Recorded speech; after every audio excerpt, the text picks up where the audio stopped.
Hey guys, it's Policies here. Welcome back to a brand new video.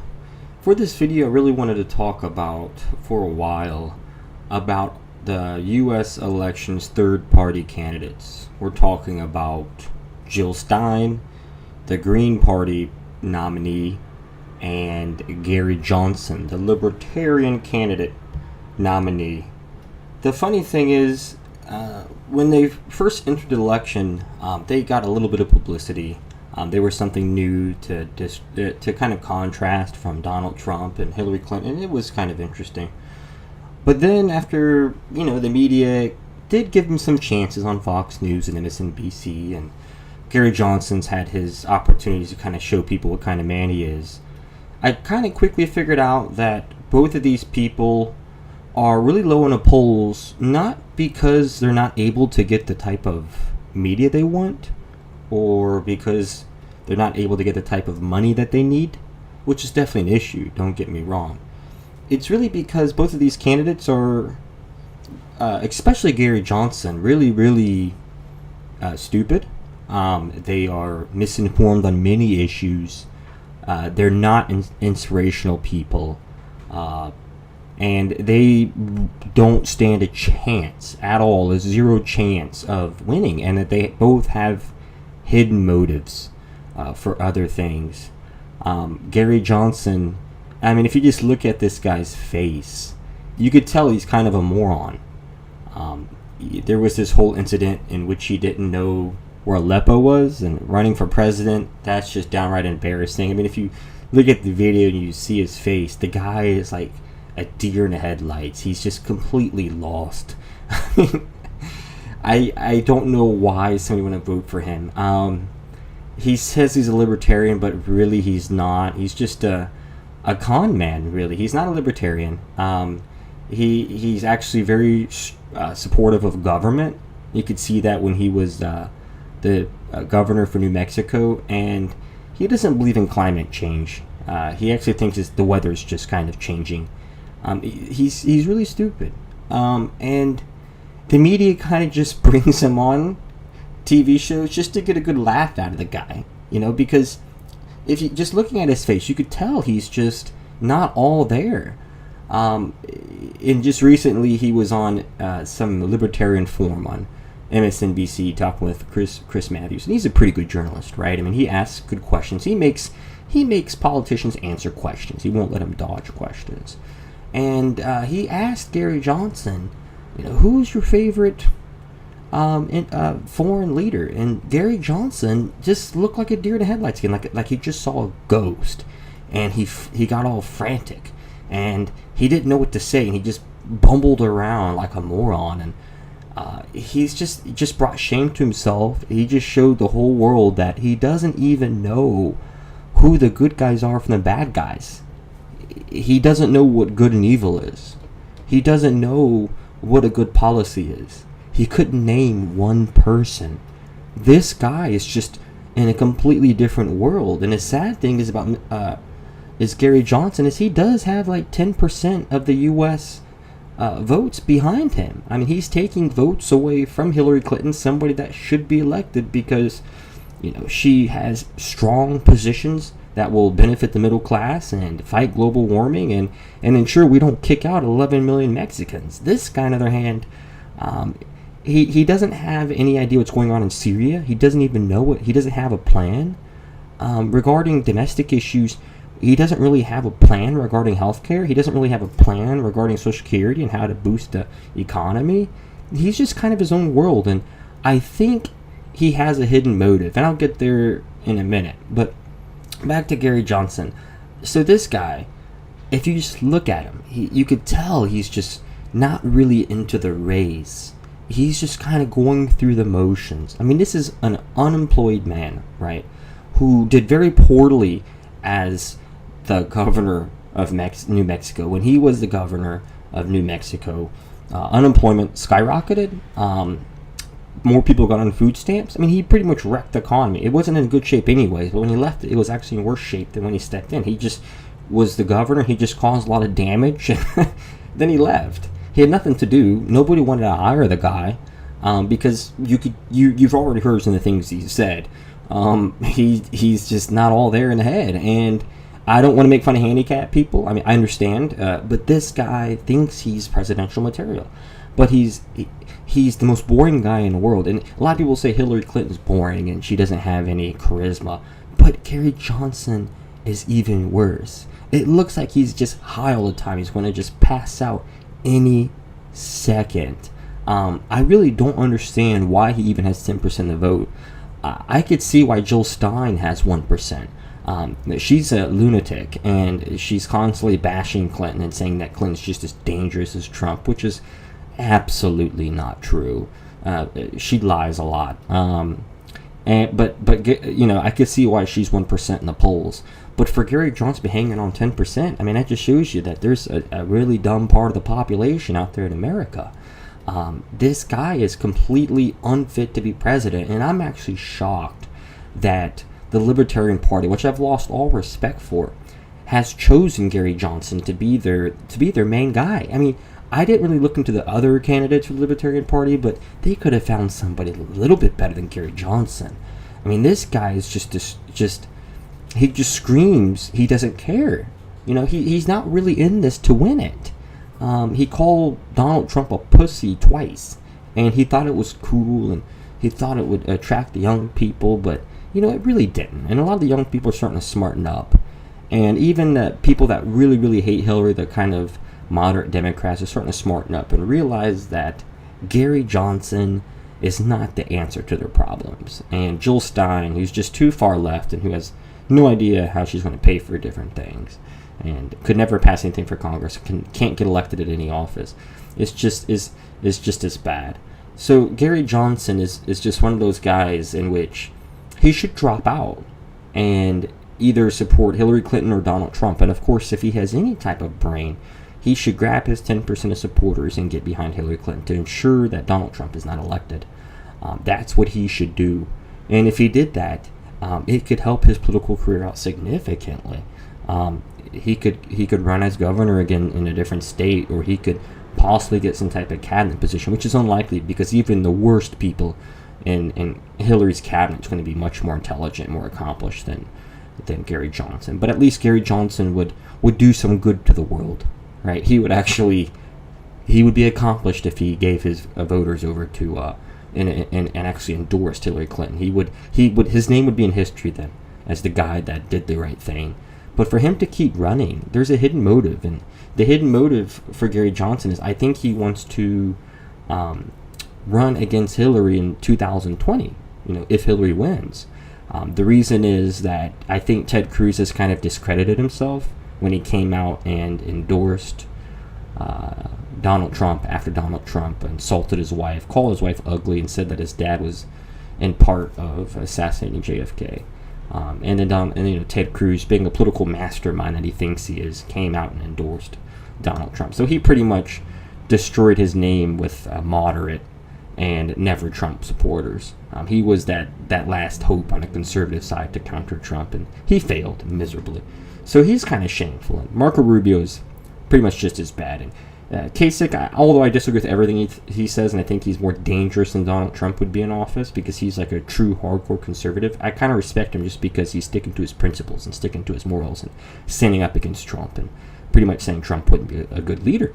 But Gary Johnson wants to run against Hillary Clinton in 2020, so that's why he is hoping that this gets his name out there in the media. He's just trying to hang on as long as possible. And maybe he's strategic and he's on purposely saying really stupid things to get his name out in the media and have people talking about him. And then in 2020, he might be more popular than Marco Rubio and Ted Cruz and possibly get the Republican ticket. Because if you run as Libertarian, which I don't think is right, but if you run as a third-party candidate, there's just no way you can get enough support and enough money to be able to compete with a Democratic and Republican Party. And Bernie Sanders definitely changed that. He showed people that you can raise money from grassroots without having a super PAC to get things done. But Gary Johnson is not nearly as inspirational, not nearly as clever and innovative as Sanders. I mean, Sanders is an inspiration. Even if you disagree with his policies, you think he's a lunatic. this guy believes what he says, and even the Republican Party has said he believes his own bullshit. He's a man who has convictions, and Gary Johnson, on the other hand, doesn't have any convictions. He doesn't even know what he's talking about. He stays in the race and just trying to get his name out. I mean, he doesn't have anything else to do. He did terrible as governor. He can't really go back, right? I mean, he can't go back. Nobody would vote for him, and he doesn't have a job. Doesn't really have any skills, right? I mean, he's proud of his cycling, which is great. That's cool, but even a private industry would be like, why should we hire this man? He'd probably go somewhere and do some sales work or something. But even then, he's not a good salesman, right? He's not attracting any money. He can't persuade people to give him money. He can't persuade people to vote for him. He's not even a good salesman. Maybe he can go into marketing or something. I mean, Gary Johnson's quite pathetic when you think about it. It's really sad that he's tricking these undecided voters into voting for him, and he's causing a lot of damage to Hillary Clinton, which I don't think she's the most perfect candidate, but she's what we got, and she is the last hope for stopping Donald Trump and his literally insane supporters. So yeah, Gary Johnson's pretty much a joke, and Jill Stein, she's just dangerous, and not in a good way. Not like she's going to make things different or she's going to change things. She's politically dumb. That's her problem. I mean, I'm sure she's good at medicine. She's a Harvard doctor. She's obviously knows her profession very well, just like Ben Carson. Ben Carson, a world-class neurosurgeon. Awesome, right? And that's what he should continue to have done, and that's what he is known for. But just like Gary Johnson, they're actually very similar, Gary Johnson and Jill Stein. They're both politically retarded, right? And they're both politically unsavvy. They make a lot of bad moves. An example would be how Ben Carson came out supporting Donald Trump. He's an Uncle Tom, right? He's an Uncle Tom, and he's trying to get himself a seat on Donald Trump's cabinet just in case if he wins. But he said some stupid things that he knows isn't true. Like he said he's more black than Obama. Who starts comparing, who's more black? That's like, talk about white people, who's more white, who's more conservative. He doesn't even shift the conversation in the right places. And Ben Carson never had a plan to help out minorities at all. And he says, he's more black than Obama. But, I don't know what he means by that. What does he mean by being more black? Does it mean by being more ghetto, more gangster, or, who's more close to the African roots? I don't understand what that maniac's talking about. It's really good he dropped out and got crushed. Because, in politics, not in neurosurgery, but in politics, he's a loser. And Jill Stein is too. So the way they're the same is that Jill Stein also says really radical things, and she's trying to do stupid things to get her name in the news, but she doesn't, and people have kind of realized that she's not someone that should be respected. I mean, in politics is what I'm saying. If you look at her track record of running in different elections, she's ran for president twice. The first time was against Barack Obama, in which he crushed her. She got like 0.36% of the population, just an unbelievably low number, a shameful, embarrassing number. She's run for other political seats in which she has always lost. People just think that it's not that she's genius and she's above her time. It's just she tries to say things that she says she can do, but she can't do. Like she wants to make literally everything free. Everything free. Free college for everybody, free healthcare for everybody, and that would be wonderful. Who doesn't want that? But she doesn't have a plan to pay for it. She has said during multiple interviews, if we could bail out the banks, we can bail out the students. The student debt is over $1 trillion now. Like it's a lot of money, or over billions and millions of dollars. It's a whole lot of money. And yes, I think we could build them out if we wanted to, but people choose to go to those schools. I mean, a lot of times if you choose to go to Ohio State or Utah State or Wyoming State, the cost before you go in. I mean, nobody's conning you into anything. You don't have to go to college if you don't want to, or you could work harder and go to community colleges and transfer and get a scholarship. There's ways to get around it, but she's trying to appeal to this young class of the burning bus people, and she's pulling away from Hillary Clinton, and she's just damaging and screwing over her political career. like she even had one in the first place. What Jill Stein should do is the same thing Gary Johnson should do, in which she should get behind Hillary Clinton. I know it sounds crazy. You're probably thinking, oh, policies, what are you talking about? But you're probably thinking I'm mad. But really, if she gets behind Hillary Clinton, she puts her name in history, just like Bernie Sanders did, by ensuring Donald Trump does not get into office, which is so important because he's going to probably be able to appoint 3 Supreme Court justices, which if he does, and one of them he's already chosen is a KK is as bad as a KKK member, to be honest. So if he's in power, 3 justices tear up all our trade agreements. All our businesses crash. He's kicked out all 11 million Mexicans. Economy crashes. Just terrible, awful policies, and wastes money on a stupid wall. And then he wants to have, police officers start frisking people, which is going to result in more blacks getting incarcerated. So what she could do is just get behind Hillary Clinton, just like Bernie Sanders, join up with Bernie Sanders and push Hillary Clinton to go even further left, right? Because she has the political power and the skills and the savviness and the team to win and compete with Donald Trump. But Jill Stein hasn't played her cards right, because she's been saying that Hillary Clinton is just as nasty and dangerous as Donald Trump, and that's not true. What she should have done is just keep, at the beginning, it's too late now, but she should have just been bashing Donald Trump the whole time. And then when she realized that she's at 4% and she sees her polls go down to 3% and 1%, jump behind Clinton, right? Clinton might save her butt one day. So when Clinton's in office, and let's say if Stein wanted to run for governor of Massachusetts, because Stein is still young, she could. And then Hillary Clinton could get behind her and help her win. And that would give the hardcore leftist an opportunity, right? But she's damaging relationships with people that she really needs, and that's just not a smart move. She's doing it just to appeal to voters that actually will never end up voting for her. They'll get smart, which they're getting smart, and shifting over to Clinton. So she's in her own fairyland, her own little fairy tale, and she needs to drop out as soon as possible and move on, get back to her medicine and endorse Hillary Clinton. See if she can get on stage with Hillary. That's what she should do. See if she can get on stage with Hillary Clinton and give a full-blown endorsement. And tell all her supporters to rally behind Clinton. Johnson do the same, and then she would scratch their backs later.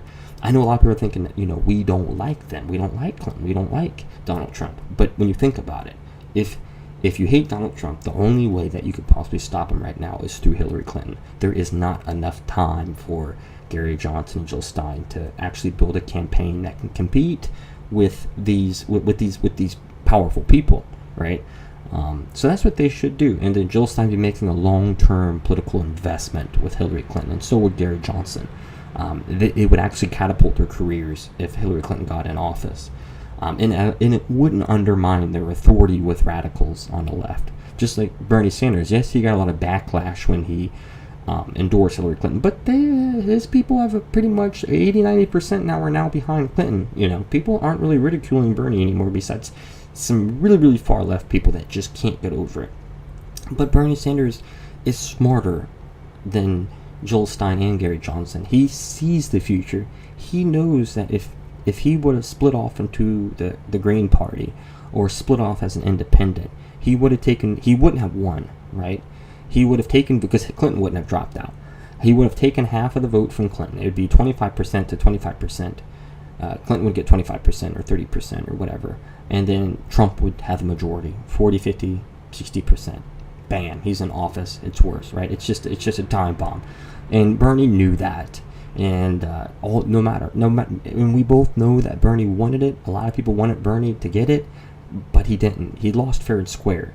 And he did the right thing and made a long-term play, and it's going to help him out, and it's going to help the country out, because he's holding Hillary accountable now. Today, actually at a rally, Bernie Sanders and Hillary Clinton are campaigning, and Hillary Clinton is saying literally word for word on what Bernie said regarding making college tuition free at community colleges. She's shifted left, and her shifting left is a good thing for the country, and it's a good thing for young people that want to go to school. So Gary Johnson and Jill Stein, I really don't respect them at all.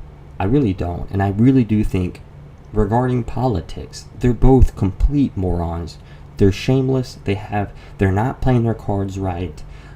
They are shifting focus away from the two main candidates, and they both have zero chance of winning. And the best thing they could do is invest in Clinton, give her the support, and chances are when they run again, she will come scratch their back, just like the way Obama goes around in campaigns for different Democratic governors that have a similar ideology that will help support the middle class. So it's kind of funny what's going on right now with these third parties. It's just shameful. It's just shameful. So yeah, I mean, if you are a Gary Johnson supporter or you are a Jill Stein supporter, really think about what you're doing. Really think about it. A vote for these two is a vote for Trump. That's all it is. When you vote for Jill Stein or Gary Johnson, you're voting for Trump. That's all it is. And he has said that. If you don't believe me, go on Google and type in Gary Johnson saying that he loves Jill Stein, and you'll see what I'm talking about. He knows that every vote that goes to Jill Stein, every vote that goes to Gary Johnson is a vote that doesn't go to his main competitor, Hillary Clinton. And that's just one vote closer for him to get in office.